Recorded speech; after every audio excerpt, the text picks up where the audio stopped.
Hello friends, this is S P Singh and welcome to smarter everyday.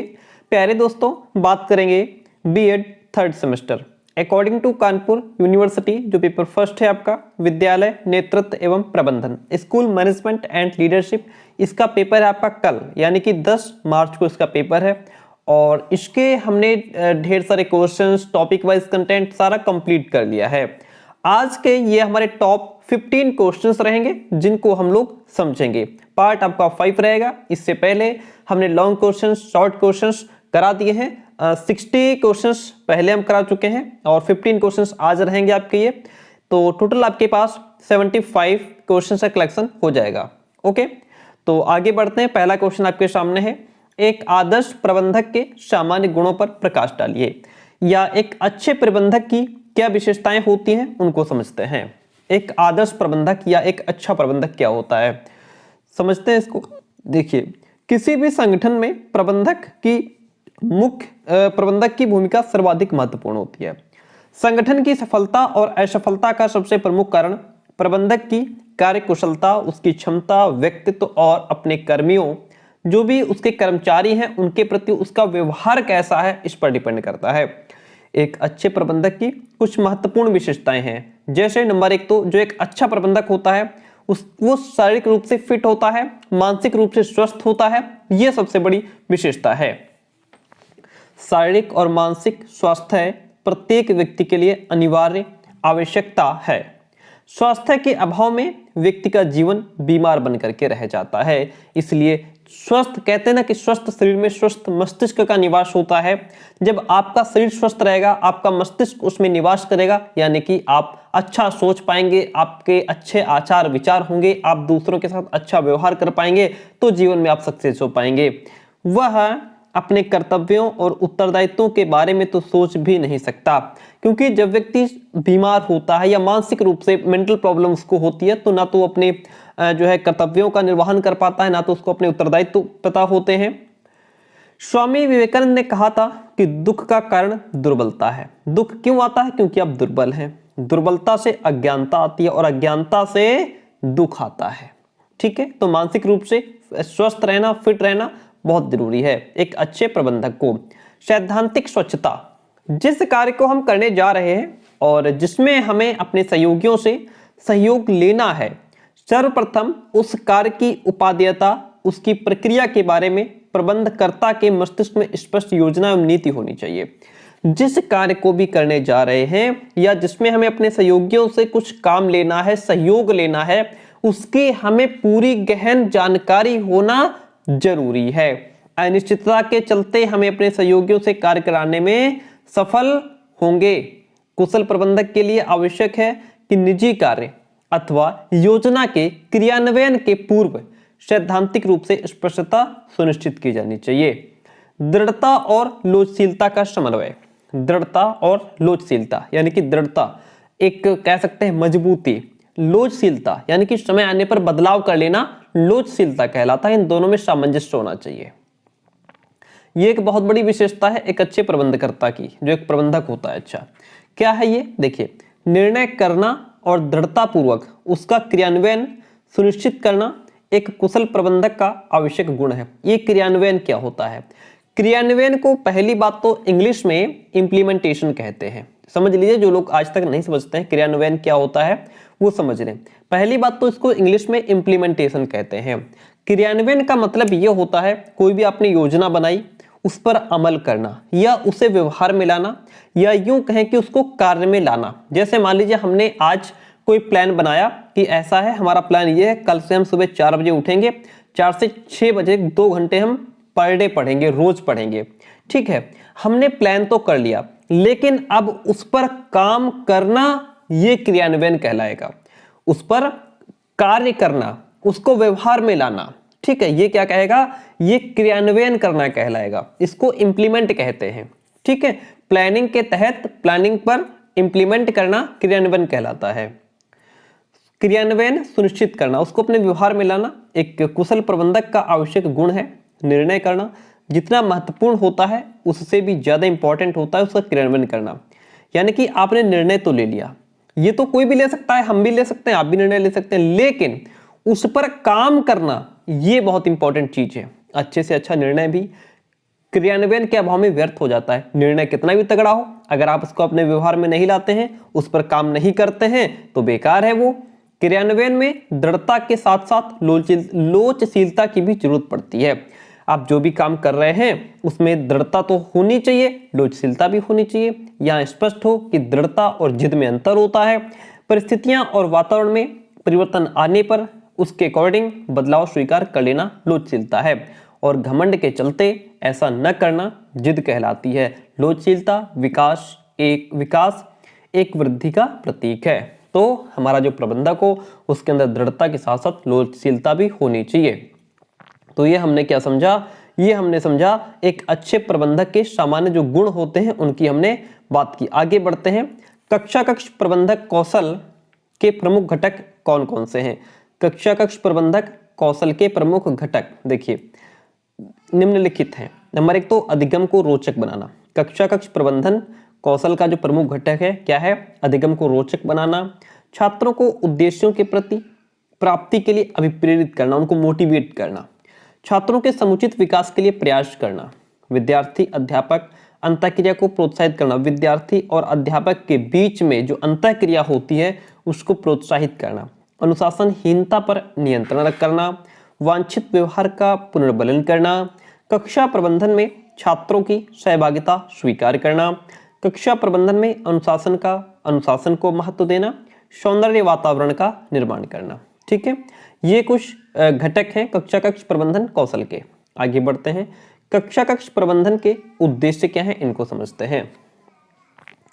कक्षा कक्ष प्रबंधन की प्रक्रिया का ज्ञान एक शिक्षक के लिए परम आवश्यक है, क्योंकि कक्षा कक्ष प्रबंधन में शिक्षक एवं शिक्षार्थी की महत्वपूर्ण भूमिका होती है। कक्षा कक्ष प्रबंधन क्लासरूम मैनेजमेंट के प्रमुख उद्देश्य इस प्रकार हैं। क्या उद्देश्य है? नंबर 1, कक्षा कक्ष में शैक्षिक वातावरण का निर्माण करना, जिससे छात्र कक्षा में प्रवेश करते ही अधिगम के लिए प्रेरित हो। वातावरण में ऐसा क्लास का तैयार करना चाहिए कि ऐसा ना हो कि बालक घुसते ही उसको दहशत हो, डर हो कि टीचर पूछेंगे, मारेंगे, पीटेंगे, मुर्गा मुर्गी बनाएंगे। नहीं, ऐसा होना चाहिए कि वो क्लास में घुसते ही उसको खुशी का अनुभव हो, अधिगम के लिए प्रेरित हो, उसके अंदर जिज्ञासा हो, लालसा हो सीखने की, है ना, वो तत्पर हो, तैयार हो। शिक्षण अधिगम प्रक्रिया को सरल एवं प्रभावशाली बनाना, जिससे छात्रों का अधिगम स्तर उच्च हो सके। क्लासरूम मैनेजमेंट का मुख्य उद्देश्य उपलब्ध भौतिक एवं मानवीय संसाधनों का सर्वोत्तम प्रयोग करना है, जिससे शिक्षक एवं शिक्षार्थी लाभान्वित हो सकें। कक्षा कक्ष प्रबंधन का मुख्य उद्देश्य अधिगम को स्थायी बनाना है और उसको उच्च स्तरीय गति प्रदान करना है। कक्षा कक्ष प्रबंधन का उद्देश्य कक्षा कक्ष को संपूर्ण सुविधाओं से संपन्न बनाना है, जिससे कि शिक्षण अधिगम प्रक्रिया रुचिपूर्ण बनाई जा सके। ठीक है, तो इस तरीके से कक्षा कक्ष प्रबंधन के क्या उद्देश्य होते हैं इनको हमने समझा। क्लासरूम मैनेजमेंट को प्रभावित करने वाले 5 कारक पूछ रहा है कि जो हमारा क्लासरूम मैनेजमेंट है उस पर ऐसे कौन सी 5 चीजें हैं जिनका प्रभाव देखने को मिलता है। क्वेश्चंस की प्यारे दोस्तों लैंग्वेज समझना बहुत जरूरी है। कल जो पेपर आपका आएगा उसमें क्वेश्चंस की भाषा समझिएगा, और कहीं ना कहीं मतलब कोई भी क्वेश्चन ऐसा नहीं आएगा जो आपने ना पढ़ा हो। आप लैंग्वेज ना समझ पाए ये अलग बात है। ठीक है, तो लैंग्वेज समझ करके उसका आंसर दीजिएगा। कक्षा कक्ष प्रबंधन क्लासरूम मैनेजमेंट को प्रभावित करने वाले कारक। कक्षा कक्ष प्रबंधन की प्रक्रिया विविध कारकों से प्रभावित होती है। यह गतिशील और जटिल प्रक्रिया होती है। टीचिंग और क्लासरूम मैनेजमेंट अनेक तरीकों से सतत प्रक्रिया है। सतत यानी कि निरंतर चलने वाली प्रक्रिया है, जो कि निम्नलिखित कारकों पर निर्भर है। नंबर 1 तो कक्षा कक्ष प्रबंधन की जो अवस्थाएं होती हैं उनकी बात करते हैं। शैक्षिक संस्थाओं में शिक्षा की प्रक्रिया पूर्व प्राथमिक स्तर या अवस्था से विश्वविद्यालय स्तर तक निरंतर चलती रहती है। इसमें प्राथमिक, माध्यमिक, उच्च सेकेंडरी या सीनियर सेकेंडरी, स्नातक और स्नातकोत्तर स्तर भी इसमें आते हैं। बंद वातावरण में क्लासरूम मैनेजमेंट के खुले वातावरण तक सतत प्रक्रिया इसमें प्रतिबिंबित होती है। बात करेंगे शिक्षण की रीतियां। कक्षा कक्ष की क्रियाओं का अनुबंधन से लेकर के प्रतिपादन तक सतत प्रक्रिया के रूप में प्रबंधन करने के लिए थॉमस ग्रीन ने शिक्षण की 4 रीतियां बताई हैं। एक तो अनुबंधन, प्रशिक्षण, अनुदेशन और प्रतिपादन, ये 4 रीतियां बताई गई हैं। इस सतत प्रक्रिया में कक्षा कक्ष की क्रियाओं का प्रबंधन करने में अधिकतम विभिन्नता रहती है। शिक्षण की प्रत्येक रीति में कक्षा कक्ष का अलग प्रबंधन होता है। वहीं पर बात करेंगे शिक्षण की व्यवस्था। सतत प्रक्रिया के रूप में शिक्षण की व्यवस्था स्मृति स्तर से लेकर विचारशील स्तरों तक जाती है, जिसमें आपके जैसे स्मृति स्तर हो गया, बोध स्तर हो गया, चिंतन स्तर हो गया। ठीक है, आगे बढ़ते हैं। विद्यालय के जो विषय हैं उनका भी प्रभाव पड़ता है ना। कक्षा कक्ष में विद्यालय के विभिन्न विषय पढ़ाए जाते हैं। कक्षा कक्ष की क्रियाओं का प्रबंधन करने के लिए प्रत्येक विषय का अपना अलग ढंग होता है। कक्षा कक्ष प्रबंधन टीचिंग सब्जेक्ट पर निर्भर करता है। क्लासरूम का जो मैनेजमेंट है वो टीचिंग सब्जेक्ट क्या है उस पर डिपेंड करता है। विज्ञान के विषयों के लिए प्रदर्शन और प्रयोग क्रियाओं की आवश्यकता होती है। जैसे मान लीजिए भाई अगर साइंस पढ़ाना है तो उसके लिए लैब की आवश्यकता होगी, है ना। और जैसे कोई भी सब्जेक्ट है, जानना, करना और दिखाना, कक्षा कक्ष क्रियाओं के लिए 3 रीतियां होती हैं। शिक्षण की परिस्थितियां। रॉबर्ट गैने ने उद्दीपन, अनुक्रिया, अधिगम से लेकर के समस्या समाधान स्थिति तक सतत प्रक्रिया के रूप में अधिगम की 8 परिस्थितियां दी हैं, जो कक्षा कक्ष की क्रियाओं का प्रबंधन करने के लिए मूलभूत हैं। इनमें से कोई भी अधिगम परिस्थितियां या संरचनाएं उत्पन्न करने के लिए कक्षा कक्ष की क्रियाओं का प्रबंधन किया जाता है। तो ये 5 ऐसे कारक हैं जिनका हमारे क्लासरूम मैनेजमेंट पर प्रभाव पड़ता है। आगे बात करेंगे नेक्स्ट क्वेश्चन की, कक्षा कक्ष प्रबंधन की क्या समस्याएं हैं उनकी बात कीजिएगा। एक तो अपर्याप्त प्रकाश या पूरी मात्रा में वायु संचार का न होना, ये कक्षा क्लासरूम मैनेजमेंट की प्रॉब्लम है। अपर्याप्त फर्नीचर और बैठने की व्यवस्था न होना, कक्षा में अधिक से अधिक भीड़ होना, ये भी हमारे क्लासरूम मैनेजमेंट को जो है प्रॉब्लम है। अपर्याप्त उपकरण होना, नित्य चर्चा का अभाव होना, संशोधन कार्य की समस्याएं हो गई। कक्षाओं का एक दूसरे के निकट होना, ये भी एक बड़ी प्रॉब्लम है। अनुशासनहीनता की समस्याएं हो गई। अनुपस्थिति की समस्याएं, अध्यापक की अनुपस्थिति, विद्यार्थियों की अनुपस्थिति है, तो इससे हमारा जो क्लासरूम मैनेजमेंट है वो प्रभावित होता है। विद्यालय पुस्तकालय से आप क्या समझते हैं? पुस्तकालय के उद्देश्य एवं लाभ का वर्णन कीजिएगा।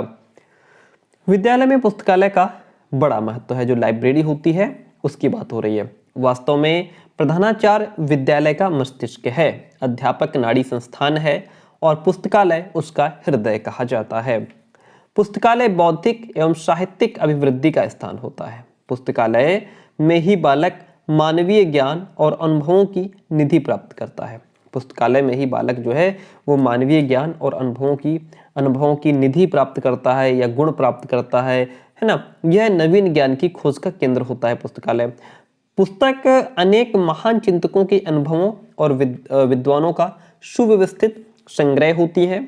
यह संग्रह भौतिक और आध्यात्मिक विकास में उल्लेखनीय सहयोग प्रदान करता है। वास्तव में पुस्तकालय एक बौद्धिक प्रयोगशाला है जहां हम अपनी बुद्धि के विकास के लिए सतत प्रयास करते हैं।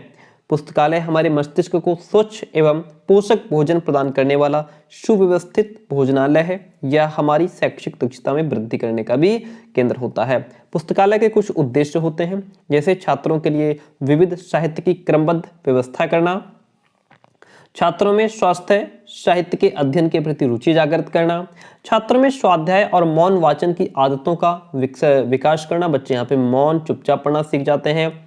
छात्रों के ज्ञान को व्यापक बनाने के साधन जुटाना, पाठ्य पुस्तकों के अलावा अन्य संबंधित पुस्तकें, पत्र पत्रिकाओं आदि की व्यवस्था करना, शिक्षकों के लिए उच्च स्तरीय साहित्य की व्यवस्था करना, छात्रों के लिए शब्द भंडार बढ़ाने के लिए शब्दकोश और अतिरिक्त ज्ञान बढ़ाने के लिए संदर्भ पुस्तकें भी जुटाना, कक्षा में दी गई सामान्य सूचना में अभिवृद्धि करना और पुस्तकों को सही ढंग से प्रयोग करना सिखाना भी कक्षा जो हमारा विद्यालय पुस्तकालय होता है उसका उद्देश्य होता है।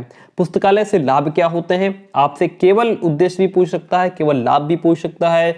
विद्यालय पुस्तकालय का क्या अर्थ है या इस पर टिप्पणी कीजिए 5 नंबर में, अलग अलग तरीके से भी पूछ सकता है। बात करेंगे पुस्तकालय से क्या लाभ है। पुस्तकालय से लाभ देखिए, विद्यालय में अच्छे पुस्तकालय का होना बहुत आवश्यक है।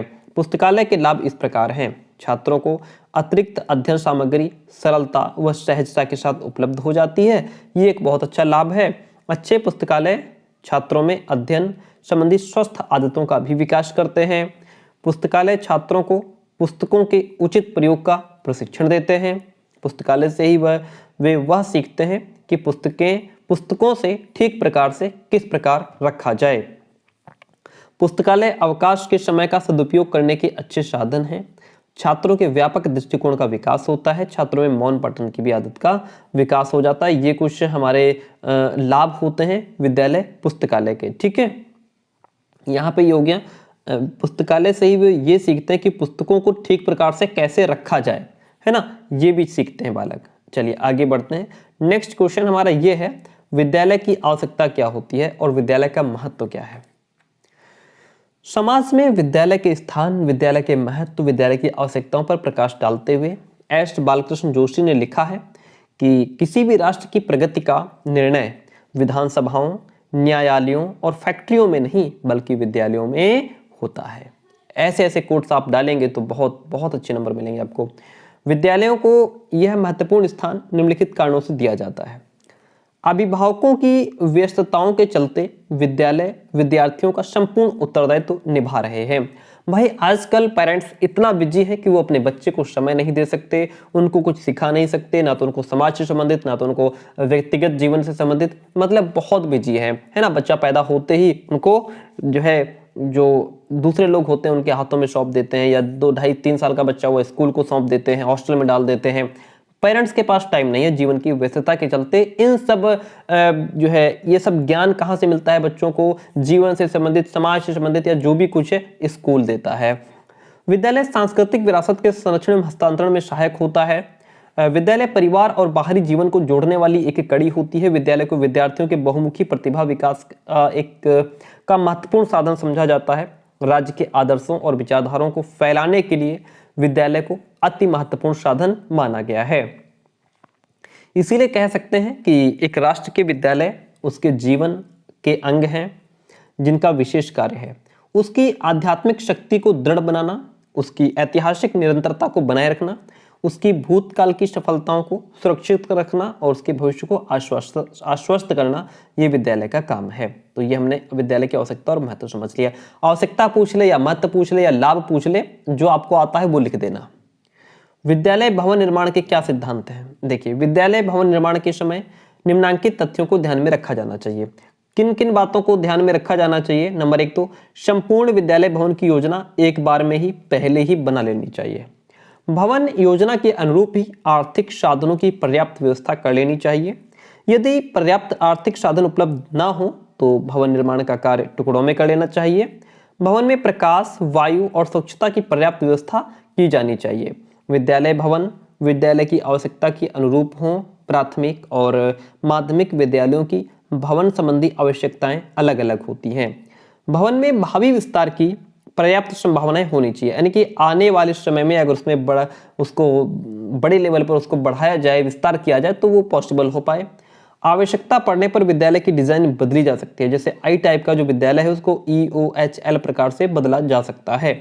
इस प्रकार के परिवर्तनों की पहले ही व्यवस्था कर लेना उत्तम रहता है कि समय आने पर हम उसमें कुछ बदलाव कर सकें। अब अगला क्वेश्चन हमारा आता है, समय सारणी क्या है? What is time table? परिभाषा लिखते हुए इसके सिद्धांतों पर प्रकाश डालना है। समझते हैं समय सारणी हमारी क्या होती है। विद्यालय के नियोजन में समय तालिका का विशेष महत्व होता है। प्रधानाचार्य को विद्यालय में संचालन के लिए, कार्य प्रणाली के लिए एक प्रारूप, एक फॉर्मेट तैयार करना होता है। उससे विद्यालय की समय तालिका कहते हैं कि भाई शर्मा जी कौन सा सब्जेक्ट पढ़ाएंगे और किस पीरियड में पढ़ाएंगे, कौन सा पीरियड कितने बजे से कितने बजे तक चलेगा, हाफ टाइम कितने बजे होगा, छुट्टी कितने बजे होगी, गेम पीरियड किस समय चलेगा। ये सारी चीजें हमारी टाइम पीरियड में फिक्स कर दी जाती हैं। समय तालिका का नियोजन या प्लानिंग एक कठिन कार्य माना जाता है, इसलिए शिक्षक और प्रधानाचार्य को समय तालिका का ज्ञान और कौशल होना परम आवश्यक है। समय तालिका का क्या अर्थ होता है, इसको समझते हैं। समय तालिका वो सूची है जिसमें शिक्षकों और कक्षाओं का एक सप्ताह का कार्य वितरण प्रदर्शित किया जाता है। एक सप्ताह में किस कक्षा को कौन कौन से विषय किन किन घंटों में किन अध्यापकों द्वारा पढ़ाए जाते हैं, ये चार्ट समय और कार्य का विवरण प्रस्तुत करता है। इससे यह भी पता चलता है कि किस दिन में किस कक्षा की क्या गतिविधियां या कार्यक्रम होंगे और अध्यापक विशेष को क्या क्या कार्य करने होंगे, इन सब चीज़ों का मेंशन होता है। इस प्रकार समय तालिका विद्यालय की समस्त क्रियाओं के लिए समय एवं मानव शक्ति का विवरण प्रस्तुत करती है। HG स्टैट्स के अकॉर्डिंग कहा गया है, विद्यालय की जिस योजना, तालिका या चार्ट के अनुसार प्रतिदिन के निर्धारित समय को विभिन्न विषयों, क्रियाओं एवं कक्षाओं के बीच प्रदर्शित किया जाता है या दर्शाया जाता है, समय सारणी कहलाती है। डॉक्टर एस एन मुखर्जी कहते हैं कि समय सारणी वो दर्पण है जिसमें विद्यालय का समस्त कार्यक्रम प्रतिबिंबित होता है। टंडन एवं त्रिपाठी कहते हैं वह योजना अथवा तालिका जिसमें विद्यालय की दैनिक क्रियाओं, विषयों, कक्षाओं एवं कार्यक्रम को गति प्रदान करता है, समय तालिका कहलाती है। समय तालिका के कुछ सिद्धांत होते हैं, कुछ सामान्य होते हैं, कुछ विशिष्ट होते हैं। पहले हम सामान्य की बात कर लेते हैं। नंबर 1 तो रुचियों के अनुसार विषयों के चयन का अवसर मिलता है। समय तालिका का निर्माण इस प्रकार से किया जाए कि छात्रों को अपनी रुचि, अपनी योग्यता, अपनी क्षमता के अनुसार विषयों को चुनने का अवसर प्राप्त हो जाए। शिक्षकों की रुचि एवं योग्यता पर भी ध्यान देना चाहिए। टाइम टेबल को क्रिएट करते समय निर्माण में इस बात पर ध्यान रखना चाहिए कि शिक्षकों को अपनी अपनी रुचि एवं योग्यता के अनुसार विषयों के शिक्षण का अवसर प्राप्त हो। अपनी रुचि का विषय मिल जाने पर शिक्षक मन लगाकर पढ़ाते हैं और छात्र भी मन लगा करके पढ़ते हैं। अध्यापकों एवं छात्रों का संपर्क होना चाहिए। समय तालिका के निर्माण में इस बात पर ध्यान रखना चाहिए कि अध्यापक एवं छात्र दोनों एक दूसरे के अधिक से अधिक संपर्क में आए। जितना अधिक अध्यापक छात्रों की व्यक्तिगत विशेषताओं एवं कठिनाइयों से परिचित होंगे, उतना ही अधिक वे उन्हें शिक्षा प्रदान करने में सफल होंगे। कार्य का उचित वितरण होना चाहिए। समय तालिका का निर्माण इस प्रकार किया जाए कि शिक्षकों पर कार्यभार समान रहे। कठिन विषयों जैसे गणित, अंग्रेजी का भार केवल एक ही अध्यापक पर न डाला जाए, बल्कि एक शिक्षक को एक कठिन और एक सरल काम दे देना चाहिए। नैतिक मूल्यों का विकास। समय तालिका का निर्माण न केवल विद्यालय के कार्यक्रम को चलाने के लिए ही किया जाए, बल्कि वह छात्रों में नैतिक गुणों जैसे नियमशीलता, दृढ़ संकल्प, समय का सदुपयोग आदि के विकास में सहायक सिद्ध हो। कुछ विशिष्ट सिद्धांत होते हैं, इनको भी स्पेसिफिक प्रिंसिपल्स की बात करेंगे। देखिए, समय तालिका की पूर्णता होनी चाहिए। समय तालिका अपने आप में पूर्ण होना अति आवश्यक है। पाठ्यक्रम संबंधी विषयों के अतिरिक्त उसमें खेलने का समय, विश्राम का समय, पुस्तकालय में पढ़ने का समय आदि सबका स्पष्ट उल्लेख होना चाहिए। समय का निश्चय होना बहुत जरूरी है। वर्ष भर में एक शिक्षक प्रतिदिन के हिसाब से कितना पढ़ाता है और वर्ष भर पढ़ाने के लिए कितना समय मिलता है आदि बातों का ध्यान समय तालिका बनाते समय अवश्य रखना चाहिए। विषयों का क्रम। समय तालिका के निर्माण में विषयों के क्रम पर भी ध्यान देना चाहिए। समय तालिका में 2 कठिन विषयों को लगातार पढ़ने की व्यवस्था न की जाए। कार्य में परिवर्तन। समय तालिका के निर्माण में यह भी ध्यान रखना चाहिए कि छात्रों को लगातार 2-3 घंटे एक जैसा काम नहीं देना चाहिए, क्योंकि इससे वे शीघ्र ही थकान अनुभव करने लगते हैं। शिक्षकों के घंटे और कार्य का क्रम। देखिए, समय तालिका या टाइम टेबल को बनाते समय शिक्षकों के घंटों और कार्य के क्रम का भी ध्यान रखना चाहिए। किसी भी शिक्षक के खाली घंटों का क्रम ऐसा नहीं होना चाहिए कि उसे लगातार 5 घंटों तक पढ़ाना पड़ जाए और फिर 3 घंटे उसको खाली समय रखे जाए, बल्कि उसे 2 या 3 घंटे काम करने के उपरांत विश्राम मिलना चाहिए। तो ये हमारे कुछ समय तालिका को निर्माण करते समय कुछ सिद्धांत थे, जिसमें हमारे सामान्य और विशिष्ट सिद्धांत थे। अब आगे हमारा जो क्वेश्चन है, कहता है बाह्य और आंतरिक प्रशासन क्या होता है, इसकी बात करेंगे। बाह्य प्रशासन, बाहरी प्रशासन क्या है, आंतरिक प्रशासन क्या है। चलिए बात करते हैं सबसे पहले बाहरी प्रशासन की। शिक्षा का बाह्य प्रशासन उस प्रभाव एवं आदेश का संकेत देता है जो उच्च स्तर की शक्ति द्वारा दिए जाते हैं। भारत में शिक्षा के बाहरी प्रशासन का अर्थ शिक्षा विभाग द्वारा शासकीय नियंत्रण से लगाया जाता है। किसके द्वारा? बाहरी प्रशासन का अर्थ क्या है? शिक्षा विभाग के द्वारा शासकीय नियंत्रण से लगाया जाता है। बाहरी प्रशासन नियमों का निर्माण करता है और पाठ्यपुस्तक एवं पाठ्यक्रम निर्धारित करने का भी काम करता है। कौन सी पाठ्यपुस्तक चलेगी, कौन सा पाठ्यक्रम रहेगा, इन सब चीजों को डिसाइड करता है बाहरी प्रशासन। इसके साथ ही वह भवनों के निर्माण एवं खेल के मैदानों की व्यवस्था में भी सहायता देता है। साथ ही उनके लिए निर्देशक सिद्धांतों का निर्धारण करता है। यह शिक्षकों और अन्य कर्मचारियों के वेतन, सेवा की दशाओं, सत्र की अवधि आदि का भी निर्धारण करने का काम करता है बाहरी प्रशासन। आंतरिक प्रशासन की बात करेंगे। आंतरिक प्रशासन से उस व्यवस्था का अर्थ लगाया जाता है जो विद्यालय का नेता अपने साथियों की सहायता से विद्यालय के प्रतिदिन के कार्यक्रम एवं क्रियाओं के संचालन के लिए स्थापित करता है। इसके अतिरिक्त विद्यालय का नेता अपने शिक्षकों, अन्य कर्मचारियों, प्रबंधकों और छात्रों के सहयोग से शिक्षा विभाग के द्वारा निर्धारित सामान्य नियमों के अनुसार विद्यालय की व्यवस्था करता है। तो ये हमने बाहरी प्रशासन और आंतरिक प्रशासन समझ लिया। क्वेश्चन नंबर 11 है जो कि कहता है कि विद्यालय वित्तीय प्रबंधन की क्या अवधारणा है और इसके स्रोत बताइएगा। विद्यालय वित्तीय प्रबंधन की क्या अवधारणा है, समझते हैं विद्यालय वित्तीय प्रबंधन को। विद्यालय वित्त से अभिप्राय उस निवेश से है जो शिक्षण संस्थाएं शिक्षा प्रबंधन के लिए अथवा व्यवस्था के लिए मानवीय संसाधनों यथा प्रधानाध्यापक, शिक्षक, अन्य कर्मचारीगण और भौतिक संसाधनों यथा जैसे भौतिक संसाधन में आपके भवन हो गया, उपकरण हो गया आदि पर करती है। अतः ये विद्यालय शिक्षा में प्रयुक्त होने वाला धन है। किसमें? ये विद्यालय शिक्षा में प्रयोग होने वाला धन है जिसमें आय व्यय का भी भाव निहित होता है। आय व्यय एक विवरण है जिसके आधार पर किसी व्यक्ति या संस्था के होने वाले व्यय यानी कि खर्च का अनुमान लगाया जाता है। हर विद्यालय में आय और व्यय का विवरण प्रशासनिक दृष्टि से एक वर्ष के लिए बनाया जाता है कि एक वर्ष में स्कूल में कितना धन खर्च होगा, कितना पैसा आएगा, ये वित्तीय वर्ष कहलाता है। अब इसमें स्रोत पूछ रहा है तो स्रोत की बात करते हैं कि विद्यालय स्रोत, सोर्सेस ऑफ स्कूल फाइनेंस, यानी कि विद्यालय में जो पैसा आता है, जो खर्च होता है, उसके सब स्रोत क्या हैं देखिएगा। शैक्षिक कार्यों को वित्तीय वर्ष में संपन्न कराने हेतु जो धन प्राप्त होता है वह वर्ष की शैक्षिक आयु कहलाती है और वे साधन, अभिकरण तथा मद जिनसे आय प्राप्त होती है उन्हें शैक्षिक आय के स्रोत कहा जाता है। इन स्रोतों को दो भागों में विभाजित किया जा सकता है। जैसे प्रथम हमारे सार्वजनिक स्रोत हो गए, दूसरे हमारे निजी स्रोत हो गए। ठीक है, आगे बढ़ते हैं।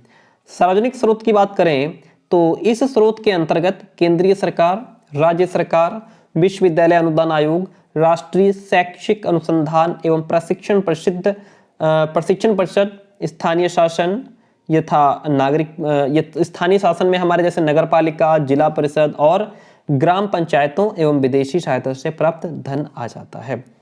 अब जो निजी स्रोत होते हैं पैसों के, या मतलब जो भी पैसा आता है उसके निजी स्रोत क्या है, इसके अंतर्गत जैसे स्थायी निधि हो गई, शाला शुल्क यानी स्कूल की फीस हो गई, चंदा हो गया, दान जो मिलता है, जुर्माना जो बच्चे, मान लीजिए कोई टीचर लेट आ रहा है उस पर अगर जो है 50 रुपए फाइन रख दिया तो वो जो पैसा हो गया, किसी बच्चे ने कुछ कुर्सी मेज तोड़ दी उस पर जो जुर्माना लगाया गया, या अन्य भी स्रोत होते हैं, शैक्षिक अनुदान भी होते हैं, ये कुछ निजी स्रोत होते हैं। ठीक है, तो आपने ये विद्यालय वित्त के स्रोत भी समझ लिए।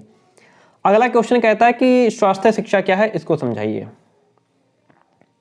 स्वास्थ्य शिक्षा का क्या अर्थ है एवं परिभाषा लिखिए। स्कूलों में स्वास्थ्य शिक्षा के उद्देश्यों पर प्रकाश डालिए। स्वास्थ्य शिक्षा का क्या उद्देश्य है, क्या अर्थ होता है, पहले अर्थ को समझते हैं। स्वास्थ्य शिक्षा वह शिक्षा है जिसके द्वारा स्वास्थ्य संबंधी ज्ञान को व्यक्तिगत एवं सामाजिक स्तर पर व्यवहारिक रूप में परिवर्तित करने का प्रयास किया जाता है, जिसमें न केवल एक व्यक्ति के स्वास्थ्य की रक्षा हो बल्कि संपूर्ण समाज के स्वास्थ्य की रक्षा की जा सके। स्वास्थ्य शिक्षा से अभिप्राय उन समस्त साधनों से है जो व्यक्ति को स्वास्थ्य से संबंध में ज्ञान प्रदान करे, स्वास्थ्य के संबंध में ज्ञान प्रदान करे। स्वास्थ्य शिक्षा सैद्धांतिक और व्यवहारिक रूप से संपूर्ण विद्यालयी शिक्षा का एक अभिन्न अंग है, क्योंकि शिक्षा का एक महत्वपूर्ण सामान्य उद्देश्य स्वास्थ्य निर्माण भी है। इसलिए स्कूल के सभी विषयों का इसमें अपना योगदान करना चाहिए और ऐसा करते समय वे स्वास्थ्य शिक्षा का एक अंग भी बन जाते हैं। संक्षेप में कहें तो स्वास्थ्य शिक्षा वह प्रक्रिया है जो अर्जित किए हुए ज्ञान का अनुभव कराती है, जिसका उद्देश्य ज्ञान के द्वारा शिक्षा और आचरण पर प्रभाव डालना है, जो कि व्यक्ति और लोगों के स्वास्थ्य से संबंधित है। जैसे कि डॉक्टर थॉमस कहते हैं कि स्वास्थ्य शिक्षा उन सभी अनुभवों का जोड़ है जो हमारे व्यक्तिगत, सामाजिक, सामुदायिक स्वास्थ्य से संबंधित आदतों, प्रवृत्तियों और ज्ञान पर लाभदायक प्रभाव डालते हैं। रूथ ही ग्राउट।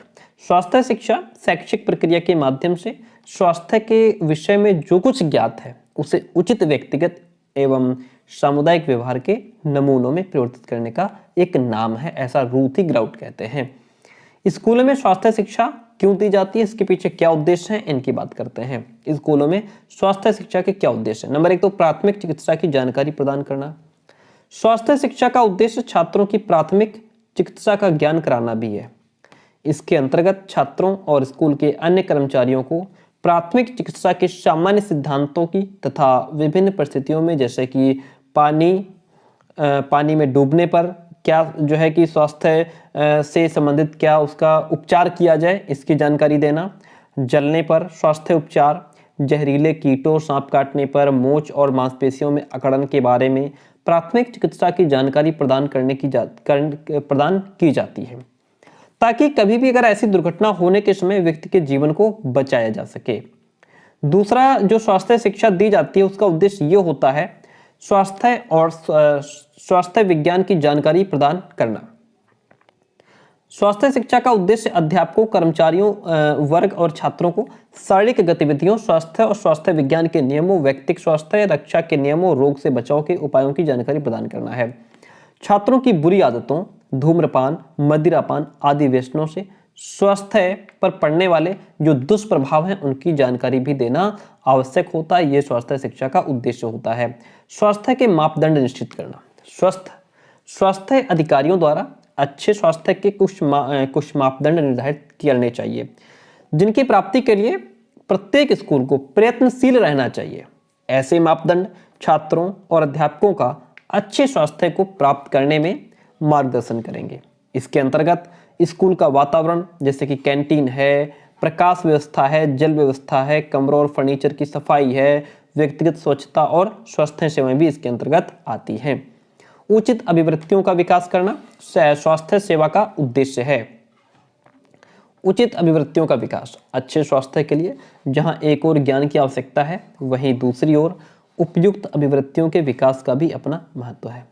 कोई भी छात्र अपने लक्ष्यों को सफलतापूर्वक तब तक नहीं कर सकता, तब तक उनको नहीं पा सकता जब तक उसकी सकारात्मक अभिवृत्ति उस कार्य के प्रति ना हो। और स्वास्थ्य शिक्षा का उद्देश्य छात्रों में अच्छी सोच, आदत, सकारात्मक अभिवृत्ति का विकास करना है, उन्हें अपनी क्षमता से अवगत कराना है।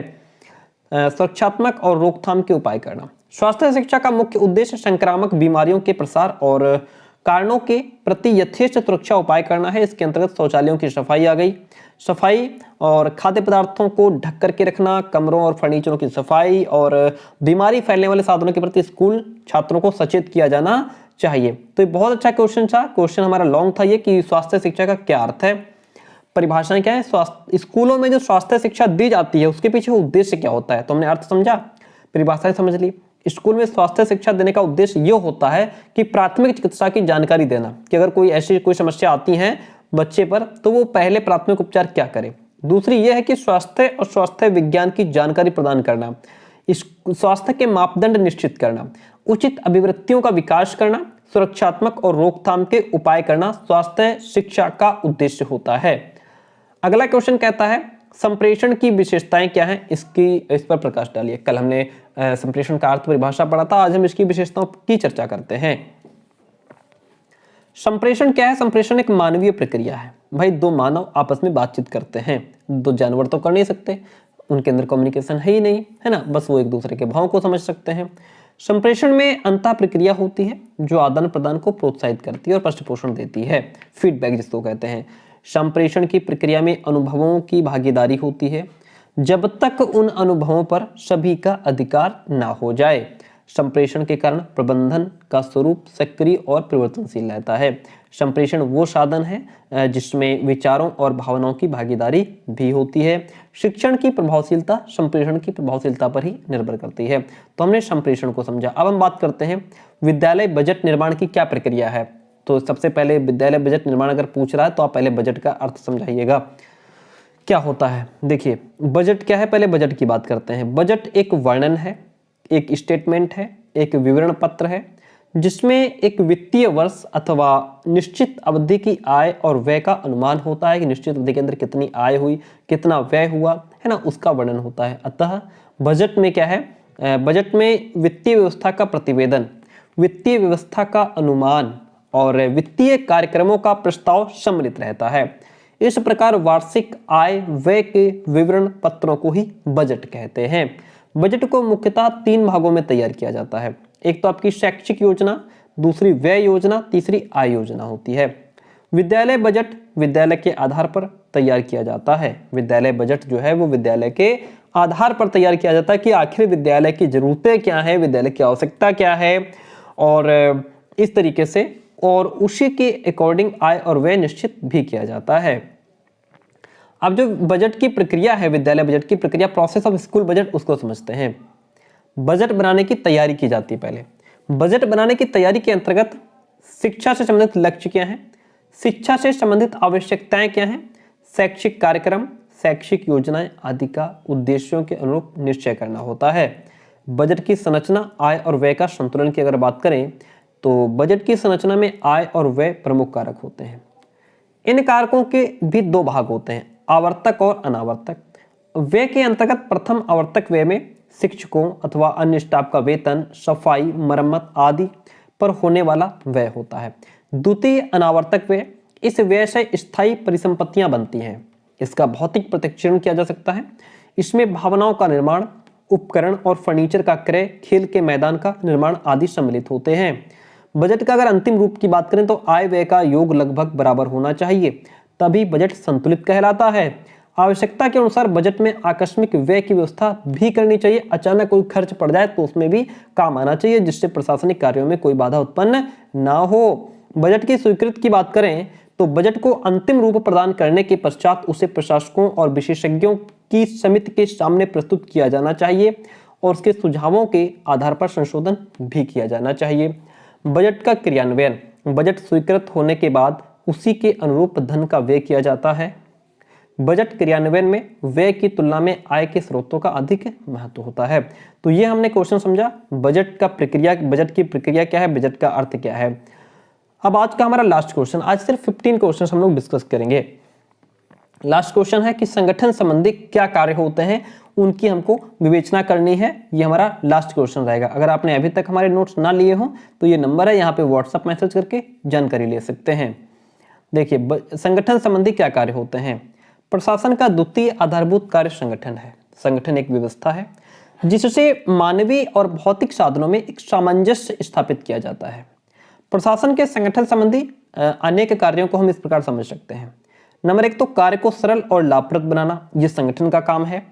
कुशल संगठन प्रशासनिक कार्यों को सरल बना देता है। जो कुशल संगठन होता है वो क्या करता है, कार्य को सरल बना देता है। इसके फलस्वरूप प्रशासन और प्रबंधन की क्षमता में वृद्धि होती है। इस प्रकार अच्छा संगठन कार्यकर्ताओं की योग्यता एवं अनुभव का लाभ उठाता है, जबकि एक अयोग्य संगठन जो होता है वो उद्देश्य की पूर्ति में सहायक नहीं हो पाता और उद्देश्यहीन कार्यों में समय की बर्बादी करता है। मूल्यवान, चरित्रवान और कार्यकर्ता तैयार करना। कुशल संगठन ईमानदार, परिश्रमी, समर्पित, उच्च मूल्य और नैतिक चरित्र से युक्त कार्यकर्ताओं का निर्माण करता है।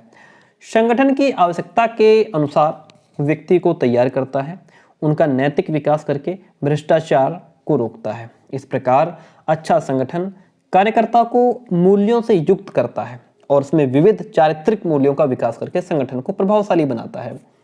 सृजनात्मकता का विकास करना। कुशल संगठन कार्य की महत्ता यानी उसका इंपॉर्टेंस को स्वीकार करता है। जो कुशल संगठन होता है वो कार्य के इंपॉर्टेंस को एक्सेप्ट करता है, उसे क्रमबद्ध करता है और संगठन की प्राथमिकता के आधार पर कार्य का वितरण और व्यवस्था भी करता है। इस प्रकार कार्य विभाजन से कार्यकर्ता में सृजनात्मकता का विकास होता है और वह कम समय और कम खर्च में अधिक और अच्छा उत्पादन संभव भी बना पाता है। विभिन्न कार्यों एवं साधनों में समन्वय स्थापित करना। कुशल संगठन विशिष्टीकरण, वर्गीकरण के द्वारा कार्यों में समन्वय स्थापित करता है और मानवीय एवं भौतिक साधनों को इस प्रकार समन्वित करता है ताकि कम से कम खर्च करके अधिक से अधिक लाभ संभव हो सके। इससे विकास की दर में तेजी आती है और प्रशासनिक विकास में भी सहायता मिलती है। अगर बात करें विकास की गति को तीव्रता प्रदान करना, तो कुशल संगठन कार्यकर्ताओं के लिए प्रशिक्षण की व्यवस्था करता है, ट्रेनिंग की व्यवस्था करता है। जो वेल ट्रेंड यानी प्रशिक्षित व्यक्तियों को प्रशासन में विभिन्न पदों पर नियुक्ति प्रदान करता है और उनकी कुशलता तथा योग्यता का अधिक से अधिक लाभ प्राप्त कर संगठन के विकास को तीव्र गति भी प्रदान करता है। इस प्रकार संगठन विविध कार्यों के द्वारा संसाधनों का उपयोग करता है, उनका समन्वय करता है और तकनीकी विकास का अधिकतम लाभ प्राप्त करता है। इससे नियंत्रण करने में सुविधा होती है और संप्रेषण भी आसानी से हो जाता है। अतः संगठन प्रशासन को चलाने के लिए एक यंत्र के रूप में काम करता है। तो इस तरीके से हमने संगठन को समझा कि जो संगठन है हमारा उससे संबंधित क्या क्या काम होते हैं। प्यारे दोस्तों, इसी के साथ अब जो आपका पेपर फर्स्ट है वो हमने कंप्लीट करा दिया। हमने आपको टोटल 76 क्वेश्चंस दिए हैं, सिर्फ क्वेश्चंस 76 दिए हैं, बाकी मैंने आपको अकॉर्डिंग टू सिलेबस आपको टॉपिक वाइज कंटेंट दिया है। यहीं से पूरा पेपर फंस जाएगा आपका। प्लेलिस्ट देख लीजिए, मैराथन क्लास देख लीजिए, और आप सभी को बेस्ट ऑफ लक। भगवान चाहेंगे तो जितना जो कुछ हमने पढ़ा है पूरा पेपर वहीं से फंसेगा। Thank you so much, best of luck.